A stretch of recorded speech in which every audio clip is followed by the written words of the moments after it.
Welcome to the DCSD Notebook Parent University Edition. Whether you're new here or a veteran listener, we're so glad you're here.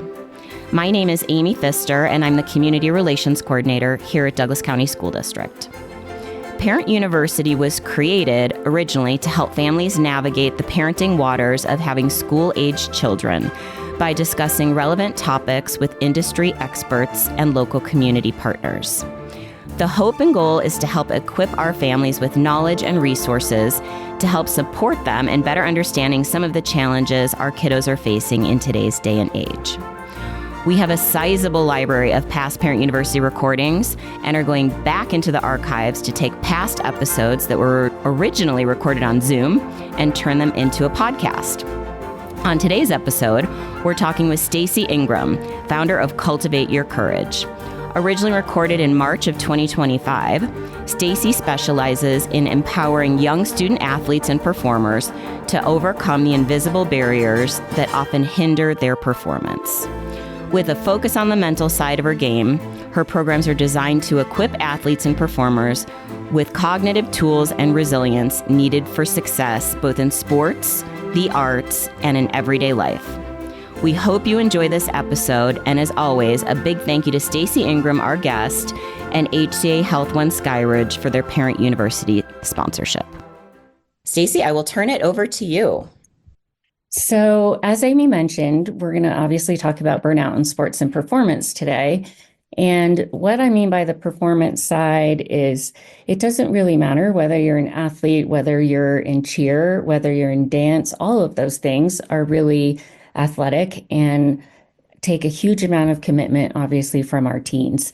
So, as Amy mentioned, I am a mental toughness and performance coach. And if you're wondering kind of what that is, so mental toughness is basically our ability to bounce back. So being able to deal with adversity, being able to manage our emotions, being able to have self-belief. And a lot of those things we think our athletes just have it because they seem so confident a lot of the time. And sometimes they're confident on the outside, but they're not confident on the inside. So we're often working with that. So top reasons, these are kind of the things that we find is so our athletes are facing stress, anxiety. They are not understanding how to set goals in a way that's realistic for them. So sometimes that can put them in a bad headspace. They're not always focused. As many of us know, even with our own social media, we're bouncing back and forth from thing to thing to thing. And our athletes and our kids are doing that too. And so being able to really teach them how to focus again when they need to and being able to do it quickly. A lot of my athletes are just looking to be a stronger competitor, and some are just looking for personal growth. So it's a little bit all over the board. I will say there are a lot of coaches out there that really feel like you don't need a mental toughness coach unless you have a problem. Like unless you're freezing during a game or unless you're screaming on the field or any of those things we sometimes witness. And yes, mental toughness coaches help with that, but also a lot of times it's just to manage the mental side of what's happening for our athletes and our students. So as you might not know, so an athlete that has both mental training and physical training together, often they can beat somebody that has the physiological talent, but can't manage themselves on the mental side of the game. So it really can be an advantage for players. It can be a confidence booster for players. And to be honest, it can just help them enjoy their sport again. You guys, I'm really sorry that you're having to page through it like this. Okay, so burnout in sports. What is it, first of all? There is a huge relationship, as you can imagine, between the mental side of us and the physical side of us. So everything plays a pivotal role. Everything from the signals that are coming from our brain to how we manage our nervous system to how we breathe, all of the things that can affect our physiology can really make a huge difference. And so they're very interconnected. And that's why a lot of times we say this is we see with our athletes kind of everything on the outside is changing, but nothing on the inside is changing a lot of the time. And when that happens, our athletes feel like training harder is the answer. And so they're putting in more reps, more time, more effort into what they're doing, thinking that they can kind of overcome that hurdle and not really understanding why they're getting stuck. And a lot of times we're trying to build that mental muscle. So we build muscle memory in our brain, just like we build it in our actual body. And that's what really helps us when we have those two connecting. So burnout, what is it? Sorry, guys. It occurs when there's so much stress. So usually when there's an amount of physical, mental, emotional exhaustion, and a lot of times that can come from things outside of our sport, but it also can come from inside of our sport. And so when we are in this place, we're so tired that rest isn't even really helping. And so it's not just being physically tired, we are just at sort of the end of all of our energy. So it's really real. Like burnout is this thing that is a mental health disorder. And I think a lot of people don't think about it like that, which is why it gets a little bit less visibility. And I think we also think of it a lot in more of a corporate setting or a career type setting and not as much with our athletes. But we're seeing athletes all the time that are in this place. And a lot of these kids, they start what they're doing at 3 or 4 years old. And so by the time they're in high school, they are really darn good. And usually they're playing year round, they're playing club, they're traveling all the time. And so this is an immense amount of their life. And we'll talk about that a little bit more as we go further into this. But it really impacts our brain function. So a lot of times with burnout, we see cognitive changes. We actually see physical changes in the brain, which we'll talk about a little bit. And we see a lot of our neural connections weakened. So basically, we can have positive neural connections or we can have negative neural connections. And a lot of times we're able to guide which way we go. If we kind of help spiral ourselves up or we help spiral ourselves down. And when we're in a stage of burnout, we're usually going on the downward path. And luckily, the thing that is a good thing, well, we're not quite there, but let me get through this. So cortisol.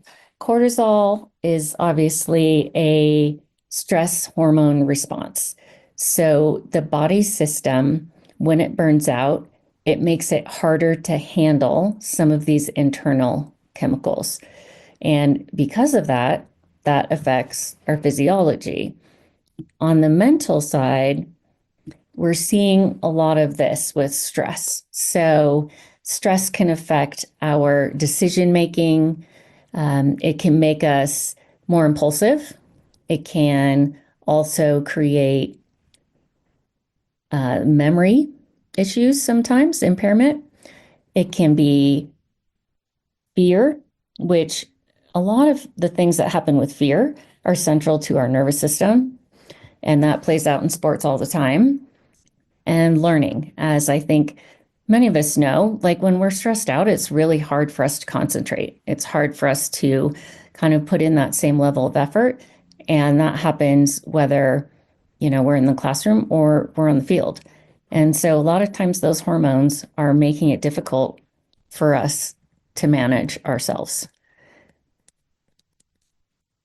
So unique challenges, right, by our high school kids. They have huge academic responsibilities. So, as many of you are familiar, but so many of these kids have AP classes, all the homework that comes with that. Like I have athletes literally doing their homework at midnight because that's the only time they have. And yet they're, at the high level for their courses and it's really important to them. So they're trying to fit it all in. They have all the social pressure and a lot of demand for excellence. And that doesn't always come from us. It doesn't always come from their coach. Mostly they're the hardest on themselves, But I will say, think about the expectations at that level.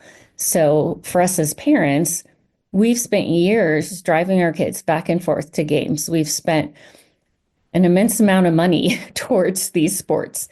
And so we get really invested too. And we're invested because obviously we love our kids and want to see their success, but we're also invested with our time and money. And so sometimes we're creating pressure that we don't realize we're creating. And also our kids do it. And then they have their coach. And, coaches are different. So I'm sure you've experienced both, but there's the coaches that are very instructional and like pretty level headed. And then there's the coaches that are what I would call screamer coaches. And the screamer coaches are tough and create burnout faster, frankly. And every bit of psychological research will tell you that's not the way to coach. If you want results, if you want somebody to listen to you in the moment, that's not the way to coach these kids. But I would say we see about half and half. And so there's a broad variety. I will say the one thing that it does help with these athletes is, they're going to run into difficult people throughout their entire life. And so it teaches them skills on how do I effectively deal with someone like that in a respectful manner and still learn and understand what they're trying to tell me. So performance anxiety.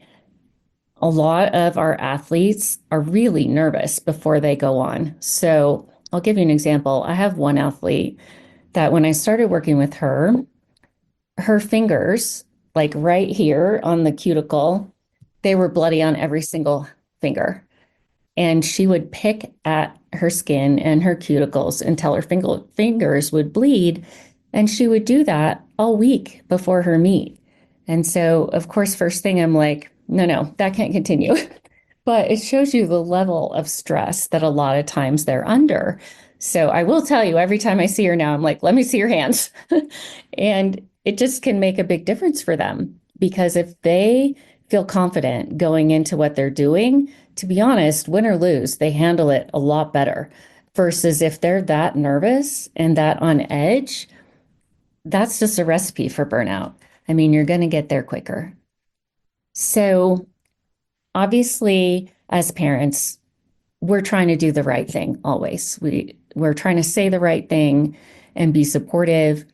But I will say our words have a lot of impact. And sometimes we pop off with something after a game or whatever, and our kids remember it for a really long time. And so being able to be a little bit more intentional about the words we use, how we talk to our kids after the game or meet or a performance, they're looking for encouragement from us. And they're looking for that way more than they're looking for instruction, even though it's our natural nature to just say, oh, well, when you did this, you maybe could try that. Like we're just trying to be helpful. But in most cases, they're not ready to hear it in that moment.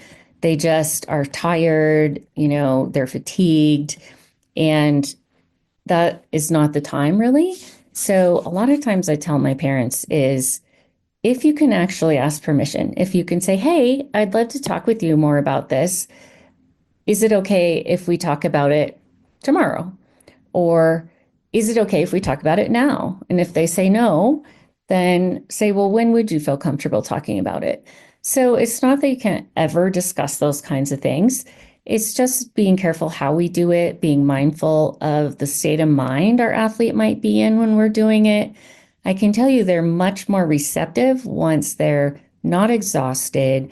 They actually are able to kind of calm their body and all their systems down and get to a place that they're more relaxed. They can accept the feedback a lot better, for sure.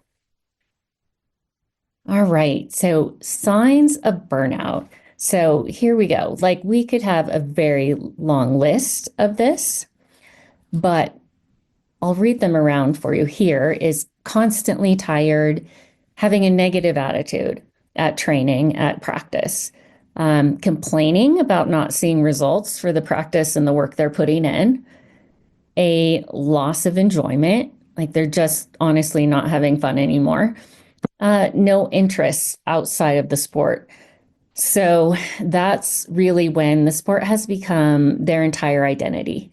So it's more about, okay, I'm the football person, I'm this, I'm that, but not knowing who they are more at an internal level beyond that can drive it. Being self critical, like having really unrealistic goals. So I work with my athletes a lot on that. I think when we're in high school, no one teaches us how to set goals. We just know we want to get from here to here. We don't know what happens in the middle. And a lot of times we didn't plan anything for the middle. And so then we get disappointed when we haven't gotten to our final goal instead of learning how to make step goals so that we can achieve a little, achieve a little, achieve a little until we get to our final goal and we don't get so discouraged along the way. And that sounds simple for us as adults, but when we're in high school, those just aren't things that really are taught to us. And so we tend to shoot for the fences, which we're not discouraging at all. We're just saying have a path to get there. And then withdrawing some from practice or training, not being as involved as they normally would be, kind of signs of eating issues. And it can go either way, either overeating or under, mood swings, exaggerated, physical symptoms that are happening. So even more so than what seems typical for whatever the physical issue is. And a lot of times these symptoms are beyond their sport. So they're spilling into kind of the rest of their life. So we'll go through them here a little bit in the different types. So chronic tired, as we mentioned, irritability, sometimes you're not sleeping well, and you really are not enjoying what you're doing at all. It really feels like a chore. And sometimes they're doing it for somebody else. Sometimes they're doing it for us as parents. Sometimes they're doing it because they think their coach would be disappointed if they stopped. And I think burnout, it's not something where they have to leave their sport when we catch it in time. Sometimes if we don't catch it in time, they do have to leave their sport. And gosh, that is not what we want for them. And part of it is just because we don't want them to look back at all the time they put into this and have just not a good feeling about it. So if they stop playing at some point in time, we want them to be able to look back and say, wow, I had so much fun doing this. I learned a lot doing that, and have these positive experiences about their sport, everything that went into it, where if they continue on the path with burnout, often we don't see that. They look back just with a negative attitude about all of it, like it wasn't worth it. I don't know why I did it, on and on and on. So decreased motivation, we see, as I mentioned, really disengaging. Sometimes that is in practice, but we've also seen it sometimes in competition. It's almost like they're subconsciously holding themselves back because then they feel like they don't have to work so hard. And they're typically not doing it consciously, but when they're in that mode of competition, sometimes we see some of that self-sabotage popping up.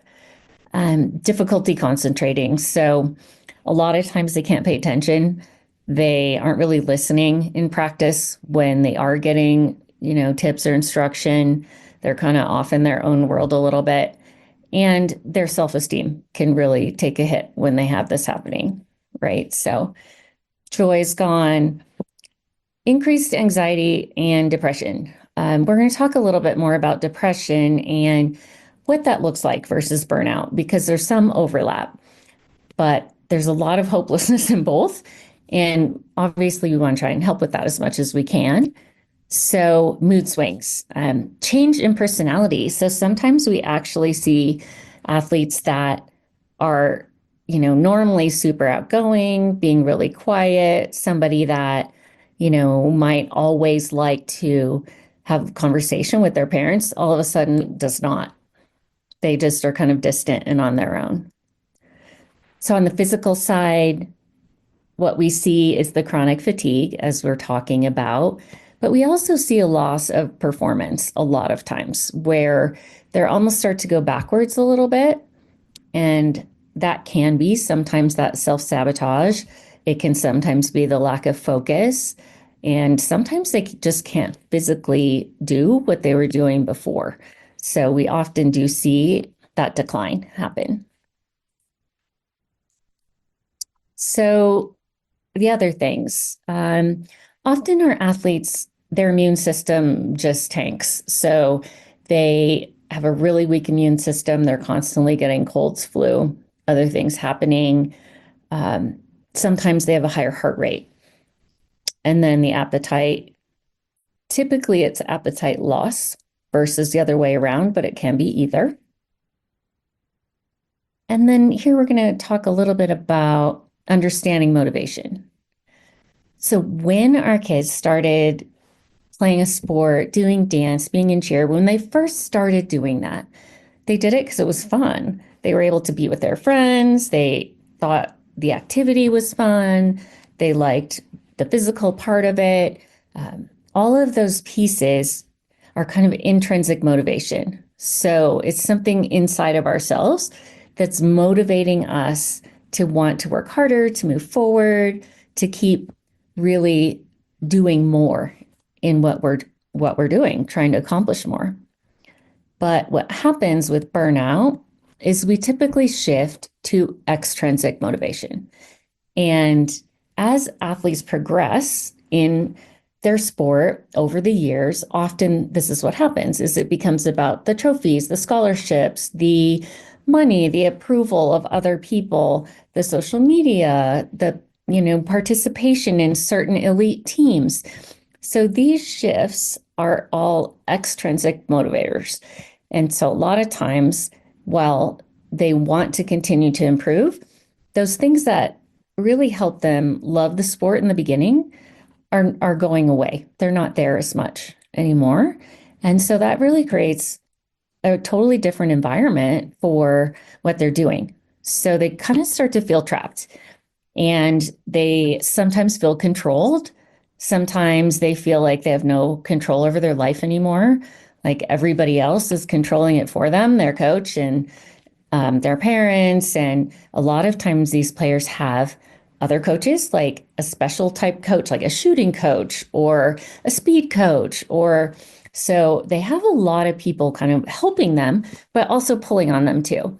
And so a lot of times they feel a little bit out of control with that.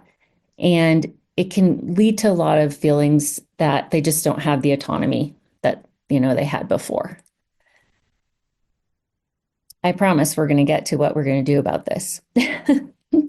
So, all right. So, in numbers, 72% of student athletes experience staleness. What that means is they aren't as excited about their sport as they used to be. 66% report overtraining. So, this comes back to when we're talking about sometimes our athletes, they just keep training because they think that's going to get them to the next level. And honestly, sometimes it does. But a lot of times we also see the overtraining where they're not taking the mental pieces into account. They're overtraining the physical. And then that's how they're ultimately getting to a place where they're just burned out. They're tired on every level. So 47% feel burned out at some point in college if they're going to play in college often. And we can skip the bottom one, but it goes to show like female and male, it doesn't matter too much. Really, this burnout issue happens in both at about the same rate. So burnout versus depression. So athletes that are diagnosed with depression sometimes are actually experiencing burnout, and sometimes it's the other way around.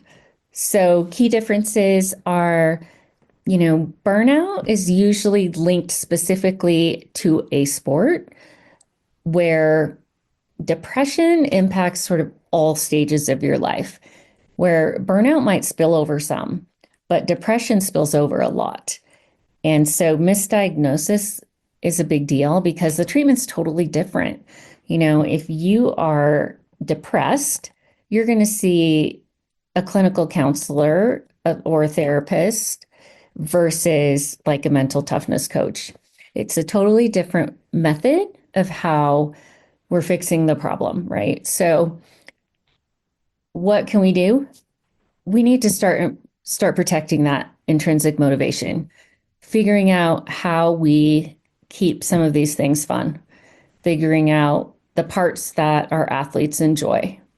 I'll tell you, I always go through with my students kind of their big why, and we work all the way down like, okay, why do you do this?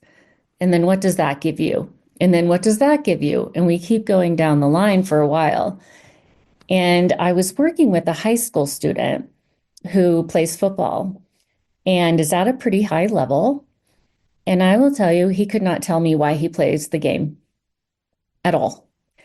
Like what he still likes about it, what he couldn't tell me. And that kind of gets back to this is it needs to be fun. That's where it started. That doesn't mean we don't want to win. It doesn't mean we don't want to do our best.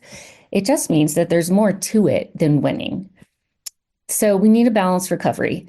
A lot of athletes, they plan their training really hard and do a great job with that part. But when it comes to recovery, they don't plan any time for that.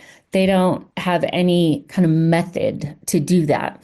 And so they skip it. They skip the recovery piece, or they just do a little bit. And a lot of times it's not enough, depending on where they are at. So really understanding what's happening for them and then being sure that they're planning for recovery. And if you don't see that in your athlete, it's worth the question for sure to ask and say, hey, what do you normally do to kind of get your energy back? And see what they have to say about it.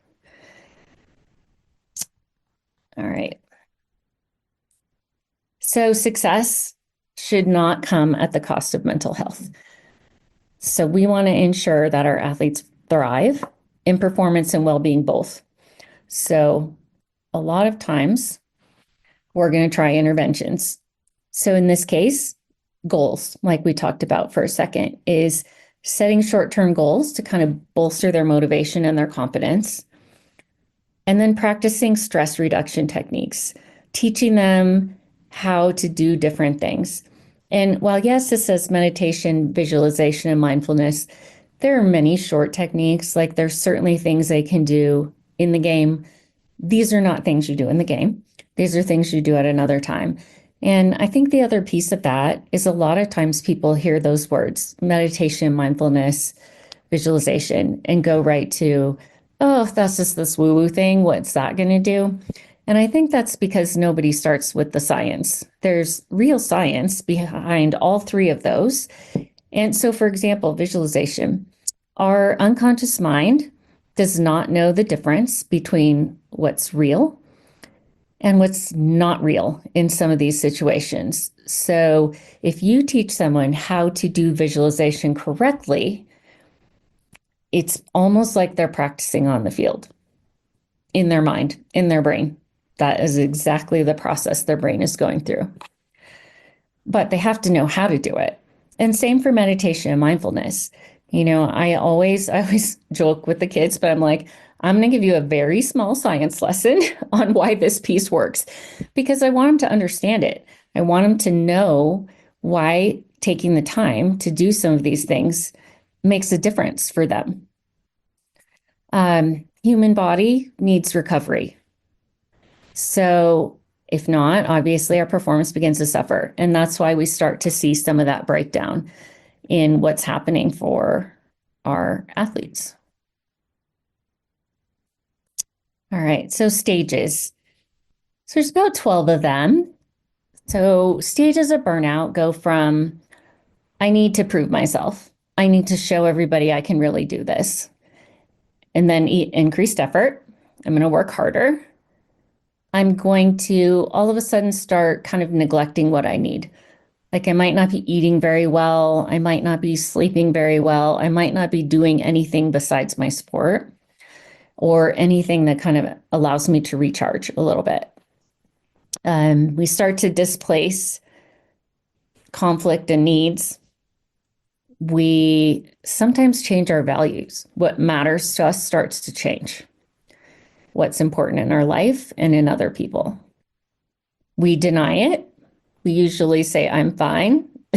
I don't know how many people have ever had their kids say, I'm fine, but I'm sure most of us, when you knew they were not fine. But that happens a lot. And withdrawal. So, someone that normally is hanging out with the family, doing something fun or watching a movie or whatever, all of a sudden doesn't want to anymore. They just want to sit in their room or stay on their phone or kind of not engage with everyone else around them. And that didn't used to be how they behaved. So, behavioral changes. Depersonalization. They start to kind of separate everything and almost zone out about it a little bit and feel a little bit empty inside. And just all of that motivation is gone, but all the hard work is still there. And so then sometimes that can lead to depression. But obviously, we don't want to let it get that far. So we want to do everything we can do on the right side of this circle that leads up to from need to improve oneself to denial. And we really don't want to go any further.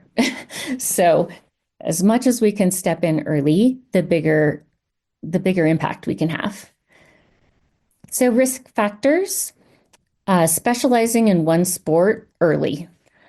This often is not a choice as much as we would like it to be, clearly, as our kids get older. There's definitely some athletes that are opposite seasons, things like that, they can make it work. But once they get to the place where they're club teams and all of that, a lot of times travel schedule conflicts, things like that, and it just doesn't work. So we do at some point often have to choose. But up until that point, the more our kids can have time trying different things out, the better. Also, another risk factor, sudden increase in training. All of a sudden, you see so much more. Participation in endurance sports is also a little bit more ripe for burnout than other types of sports. Any kind of sport that has high anxiety, and we could argue that all of them do, but some clearly have higher levels than others based on kind of the safety piece of it. There's all kinds of things that go into it, but if your athlete is perceiving it as high anxiety, it's high anxiety for them. So trying to figure that out. Kind of this self-esteem piece that changes, and pressure from parents and coaches. And I know, again, when I say, pressure from parents, please don't take that the wrong way, because I know that none of us do that on purpose. Like, we're all trying to support our kids. And sometimes what we're trying to do and what they see comes out differently, even though that's not how we meant it. And so just being really mindful of, what are we saying? What are we doing? How are we interacting? What are we noticing even about our athletes and what is different? So again, no longer having fun, dominating his, her, and their families' lives. Okay, this is a hard one too, because once you get to a certain age, you have so much practice and so many other things that it often does dominate our time. I can tell you that both of my girls barely know how to ski. And the reason they don't is because one of my girls played club basketball, and she had tournaments all weekend, every weekend. And if she missed, she was going to sit the bench. So she didn't want to ever miss, which meant, and we worked full time. So that meant we didn't do a lot of skiing. And so that's a prime example. And I mean, when she was playing, I wasn't doing a lot of this work. And now that I know what I know, I definitely can look back and see some of the signs in her of different pieces of this. But also, I think that it's our life too. And so trying to figure out what is the right way to make that work. So it may dominate a lot of our time, but we also might make a special effort to, every weekend we're going to do one thing that's fun, even if it's something simple, like always after games, we're going to get ice cream as a family, or we're going to go out to dinner. And the important piece about that is just that if you start something like that and it's something you do every single time, like ritualistically, then you have to just be sure that you do it win or loss. Because there are some people that kind of will say, oh, well, we lost, so no ice cream, or we're not going to do that because they're frustrated with their athlete. And that is something that just drives this even more. It kind of just digs that wedge of pressure in. So having them feel supported, whether win, lose, whatever, by their parents, even if you think that they don't care what you think, they absolutely do. And so a lot of times they just want to feel seen, appreciated for all the hard work they're putting in, and they want to feel kind of in control a little bit. So the other thing that can kind of be a sign is if all you talk about is their sport. If there's nothing else to talk about at the dinner table other than that, that can be a sign. So definitely as much as you can try and, as I mentioned, pull in a few other things that aren't the sport as much as you can. And then also being able to, if they need a doctor, if they're having something medically going on, listen to them and hear them. Um, I have a friend who actually he played a lot of sports in high school, but football in particular, he hurt his back, and his dad um, just kept pushing him like, "We're not taking you in. You just need to figure it out." You know, and he almost ended up paralyzed because he didn't get the attention that he needed as early as he needed it. And it would have made such a huge difference in his recovery if he had had that right away. And so a lot of times we just tell our kids to toughen up. And I'm not saying that's never true. Sometimes it is, but we just need to be careful. Like, do they really need to see a doctor? I'd rather be safe than sorry myself. So when the only important thing to the athlete or the parent is winning, that is definitely a risk factor.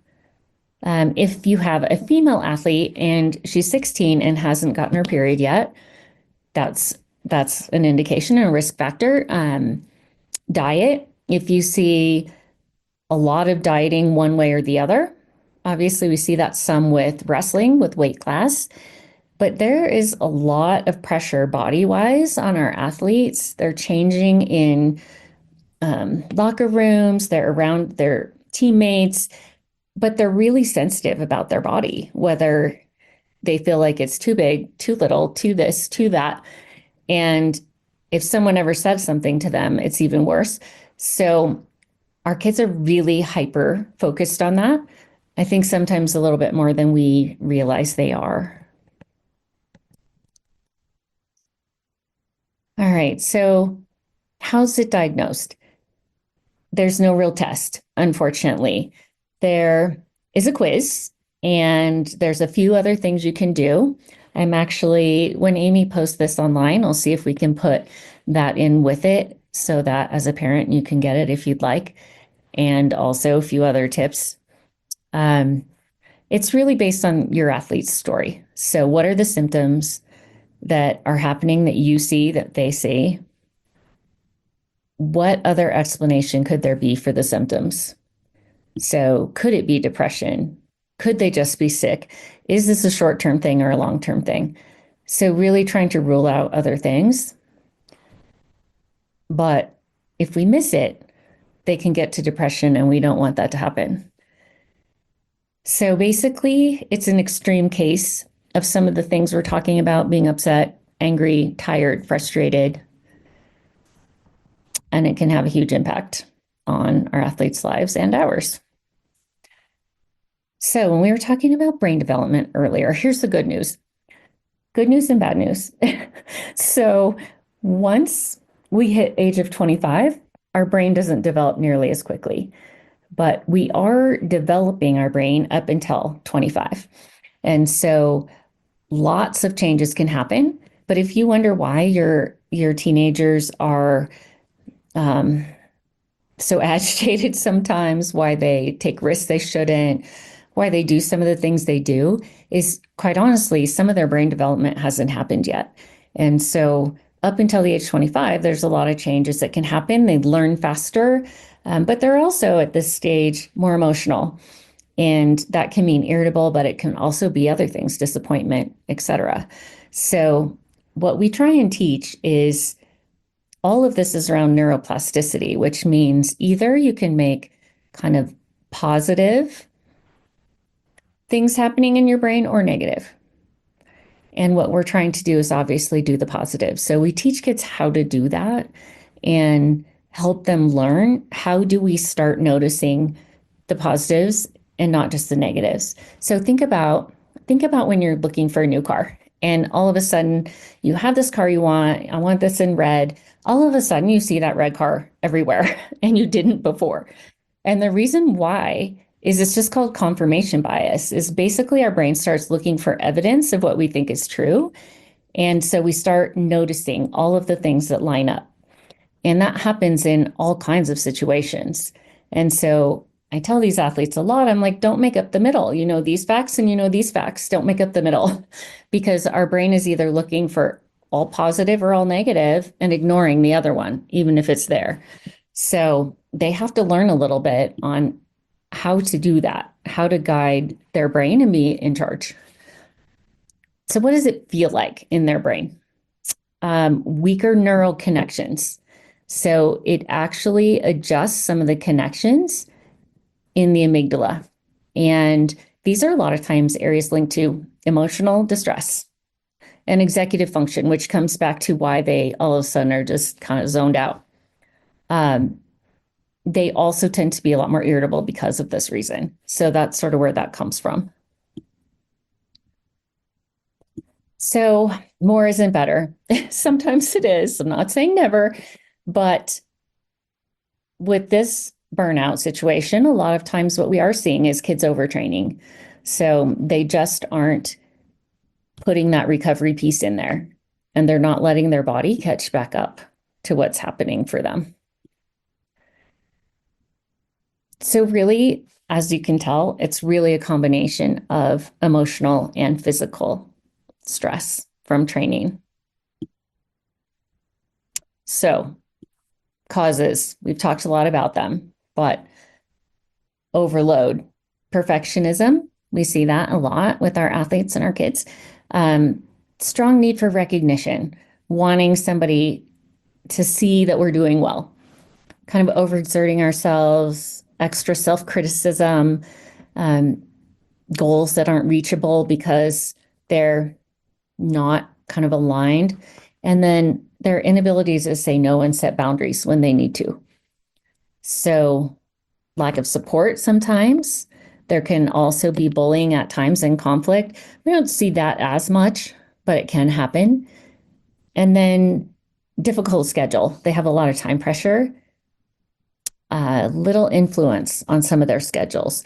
So I'll give you another example is sometimes I'll have college players that they get injured and all of a sudden their team isn't dictating every piece of their free time and they don't know what to do with themselves. And that comes back to kind of identity is what else do you enjoy? What else do you like? How do we put a few other things into your life that you might not have? Because when you're in college athletics, even high school or club, a lot of times your schedule's being made for you. And so you don't have as much flexibility on time as you might otherwise. So how do we address it or why? Because of chronic health issues, we don't want it to get deeper. We want our kids to be able to regulate their emotions so they're not screaming at us for no reason or their sibling. We don't want them to have a reduced quality of life. And so what can we do, right? Prioritize rest and recovery, build stress management things. But there's even more. So recovery techniques, incorporate regular breaks when you can. Set boundaries as far as extra workouts, things like that. And then teach them how to do some of the calming techniques. there's a lot of things with breathing exercises. And I think that's one thing also. We tend to go, breathing. What is breathing? What is that going to do for you? And really, there's different types of doing it, different approaches. But what it's really doing is it's changing the communication between your brain, your heart, and your nervous system. And all of those things can either amp you up or amp you down. So just being sure you know which way you want to go. Pursuing a few hobbies outside of our sport, super important, as we've talked about. And then what kinds of things can we do that are kind of daily energy enhancers? So sometimes that is being physical, but in a calmer way. So walking, stretching, maybe we're having a little dance party, having a better diet, making sure they're having lots of water, and sometimes practicing gratitude. And a lot of times, too, this doesn't have to be all external things. They can even look at what are three things that I did well in practice today, and what's maybe one thing I want to work on to try and keep that positivity up about, okay, maybe I'm not a starter, or maybe I'm not this or that, but I'm still doing hard things. I'm still making a difference. I am growing in what I'm doing, and I love it. So there's lots of other reasons to play. So building a support network is important. Do they have friends? Do they have family support? Do they have a mental toughness coach or someone like that? Do they have a trusted athletic coach? Kind of where are their relationship connections? And do they have places that they can kind of release when they need to? All right, we're getting there, I promise. So we want to kind of change their relationship with the sport just a little bit. So we want them to be able to have coping tools. Breathing is one, as I mentioned. There's lots of little apps you can download on your phone that have different kind of walkthroughs of either visualizations, meditations, things like that. So that is a possibility. And if that's something you want to know more about, I can help with that. And then having a healthy perspective as a parent. So as much as we can really be looking at our kids as the whole child. How do we make sure they have what they need beyond our sport so they're not just in this burnout stage? And this is what I was talking about earlier is after a practice or a game, try and avoid speaking to your athlete first about what just happened and let them lead, like let them talk about it first. It really changes some of the emotional pieces of it so that there's not kind of animosity that can be there. I'm not saying it always is, but it definitely can be there. And then it's not about the outcome. I know we all want to win and we all want our kids to win.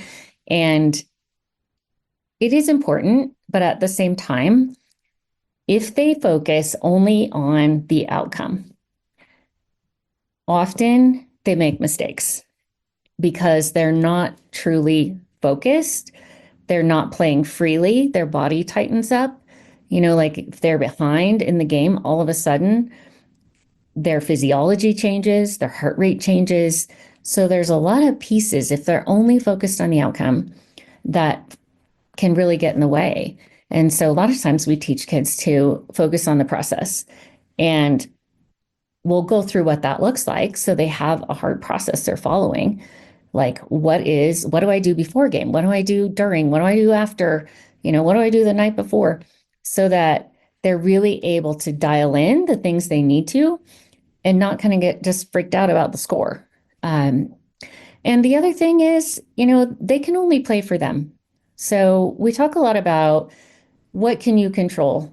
We can control our attitude, we can control our effort, and we can control our preparation. And clearly a lot goes into the preparation piece, but those are the three things we can control. Like for baseball, can I control what the umpire's doing, even if he's totally wrong? No, I can't. So I can be mad about it, but if I focus on that, all of a sudden I'm not focused on the next pitch. I'm just mad, and then I'm not playing my best. And also, I can't predict what the other team's like, their skill level. I can't predict what the other players on my team are going to do completely. So I can't control any of those people. I can only control me. And so if I'm going to control me, I'm going to come really prepared. I'm going to have the right attitude and I'm going to put in the right level of effort. And if I've done those three things, I've done every possible thing I can do to be successful. And I should be proud of how I performed. Now, does that mean I'm not sad if we didn't win? No. I mean, it doesn't take every piece of emotion out of it, but it's not the only piece. It's not the only thing. And so we're kind of promoting some balance. I know we're almost on time here, so I'm going to skip that actually. So point out the good as much as you can. Even if there were three things that happened that were bad, try and point out the good as much as you can as parents, because that encourages them. And so this is what I was talking about earlier is the last thing we want is to have our athletes or us looking back years from now with regret about the experience and having everything be negative. It's sort of like you both worked too hard for that. And we really want them to come away with a positive experience, even if they quit at some point. So can they bounce back? Yes. This is a couple different ways to cope. So I know we don't have a lot of time to go into this, but there's a lot of different coping strategies that we can work with kids on. So whether it's emotion, problem, meaning, different areas of focus, they can return to activity after burnout. So it doesn't necessarily mean they need to stop everything, but sometimes we slow it down. Sometimes they stop for a short duration. So you kind of have to work it out with them a little bit. And then if symptoms start to reoccur, you have to back up again. So there's no mystery about what's needed here is they need rest, and more rest, and they need some different tools to cope with pressure. Last thing here, so alternative resources. So if you don't know a lot about neurofeedback, so neurofeedback is something that helps train the brain for performance. So it's a biofeedback type of training. And basically there's like sensors on your scalp and it uses sound, visual things, tactical things that help regulate your brain waves. I know this sounds a little crazy, but it really works. So these are all the types of brain waves we have. And on the right side, if you can't read it, like for gamma brain waves, that creates insight, peak focus, expanded consciousness. Like each brainwave has sort of highlighted things. And when you're doing neurofeedback, what you're doing is going through this process. So you kind of identify an imbalance, you go through the visual or tactical things that help kind of rebalance and read the brain waves. And then there's a software involved that kind of automatically sets where everything is at an optimal state. And so basically your brain starts to get trained to go from this state into an optimal state.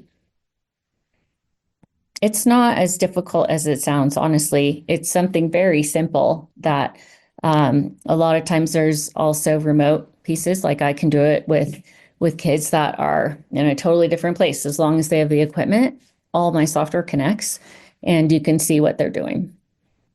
Benefits, brain relaxation, it can improve concentration, mood, sleep, all of these things. A lot of professional athletes actually use this. And so really with this, we're trying to disquiet the mind a little bit and be able to kind of reconnect. So I know that was a lot fast, but I hope you guys get a sense of like the gravity of what this can be, and also as parents, what we can do about it to try and help.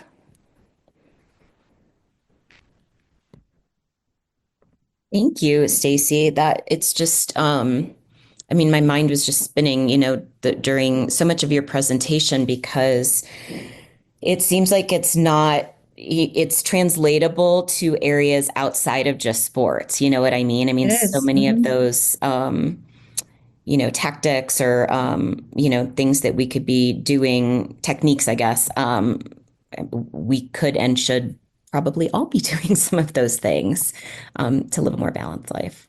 It does help. And I always tell the kids the things I teach to them is, yes, I'm teaching it to them for their sport, but I want them to learn it for their life because they're going to have pressure moments all throughout their life and need to know what to do or um, have times that they face adversity and be able to bounce back. And so, as much as we can teach our kids that now, the better off they'll be later. Absolutely. And ourselves. I mean, we just are Right. better parents when we're, Right. We are. We're better parents when we're centered as well. yeah, And rest, really, rest, and rest. yeah, We do have a few questions. Do you have just a few minutes to? I do. Okay. One, let's see here. This is more of a comment. She's a new student at Douglas County, and sometimes when she plays sports, she always feels down, and she focuses on the fun in the sport, which Mhm. kind of piggybacks on what you had suggested, like Yeah, rediscovering. reconnecting to what you liked about it in the first place. Exactly, exactly. So that's a good tip. Is there a perfect age for athletes that you work with? I wouldn't say necessarily perfect, but I typically work with middle school, high school, and college. And the main reason is sort of before middle school, they almost are, this sounds odd, but too squirrely, like just to take in that kind of information. And so they have to be maybe just a little bit further along. Um, I think the youngest that I've ever worked with is maybe 11 or 12, somewhere in there. And that But makes sense. as they get older, they really can also relate to things a lot more. And so they're able to kind of cement it a little bit better.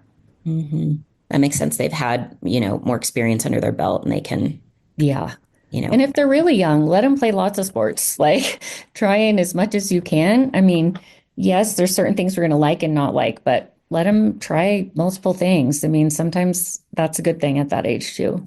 absolutely. That was another question is, do you feel like kids have to lock in earlier to a No, sport, or are you seeing that? no. And I mean, I'm not saying that no club or coach will ever tell you that, but honestly, no, they don't need to. Really, where they need to is when they get to the level that they can play club. At that point in time, or like, for example, I'm trying to think what Reals is called. But once you get to a certain kind of Mhm. level where you can't miss anything, like nothing, or you're going to sit on the bench, at that point, usually people have to pick because you just can't. Like, my daughter played club basketball and club soccer at the same time in the beginning. It was a disaster. It was just a nightmare. Like, Mhm. we were somewhere every night, every weekend, every ounce of time, and she still missed some for both sports, and then would get upset if she didn't get to start. Mhm. And so, once you get to that level, really, you need to pick for them, but also just for yourself, for your own sanity. Right, right. Well, it becomes all consuming to the family unit. And then, if that's not your only child, Child. Hmm. that has an impact on, the other family members as well. Another question that we had, do you only work with athletes or do you work with other, like maybe theater or band Oh, or yeah. I work with all the performance. And honestly, sometimes people just ask me to work with their son or daughter, even if they're not in any of those things, but they see like that they struggle to manage pressure or make decisions or certain things like that too. Mhm. Yeah, yeah, that makes sense. And again, it's just all techniques and things that we should probably all be doing, but incredibly relatable, um, on many different levels. So, Well, and the arts can be just as much. I mean, sometimes the fatigue is different. Like it's going to be different for a dancer and a football player, but they both have it.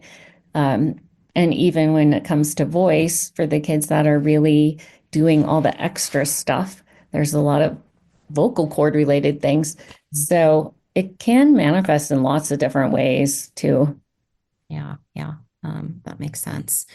Well, yeah, that was just, again, thank you so much for sharing with us. And we absolutely, whatever links or anything that you want to include, we will certainly include, your information as well if somebody wants to get in touch with you or their student does. But just really, really appreciate your time and your expertise tonight. It's such a